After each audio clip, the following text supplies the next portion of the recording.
আজকে আমরা যে খেলাটি খেলবো সেটি হচ্ছে গ্লাস উল্টো এবং সোজা করা। দুদিকে দেখো, দু লাইনে 11টা করে গ্লাস আছে। এই লাইনে 11টা, এই লাইনে 11টা। তাহলে এ গ্রুপের প্রত্যেকের কাজ হবে গ্লাস উল্টো সোজা করা, বি গ্রুপের কাজ হবে প্রত্যেকের কাজ হবে গ্লাস উল্টো সোজা করা। যে দল আগে কাজটি শেষ করবে সেই দল জয়ী হবে। তাহলে এ দলের তুমি প্রথম, তোমার কাজ কি? গ্লাসটা সোজা করতে করতে যাওয়া। এবার সোজা করতে করতে তুমি যখন 11 নম্বর গ্লাসটা সোজা করলে তখন এসে তুমি তোমার জায়গায় দাঁড়াবে। তারপরে তুমি আবার গ্লাসটাকে কি করতে করতে যাবে? উল্টো করতে করতে করতে করতে যাবে। তুমি কিন্তু প্রথম থেকে উল্টো করতে করতে গিয়ে শেষ করে এসে তুমি তোমার জায়গায় যখন দাঁড়াবে তখন পরের জন আবার সোজা করতে করতে করতে করতে যাবে।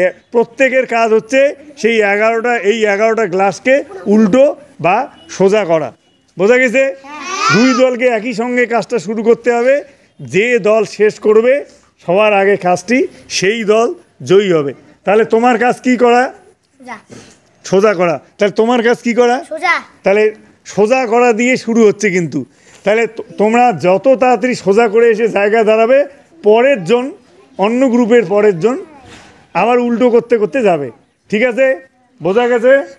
এবারে শুরু করছি। তোমরা আমার বাঁদিকে যারা আছো তারা কোন দল? নাম তোমাদের এ দল, আর তোমরা হচ্ছে বি দল। গ্লাস কিন্তু পড়ে গেলে হবে না, গ্লাসকে সোজা রাখতে হবে। যদি পড়ে যায় আবার ঠিক করে তারপরে এগিয়ে যেতে হবে। মনে থাকবে?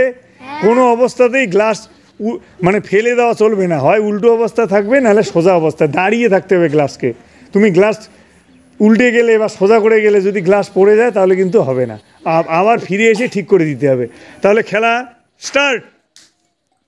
হ্যাঁ, চলো এগিয়ে যাও।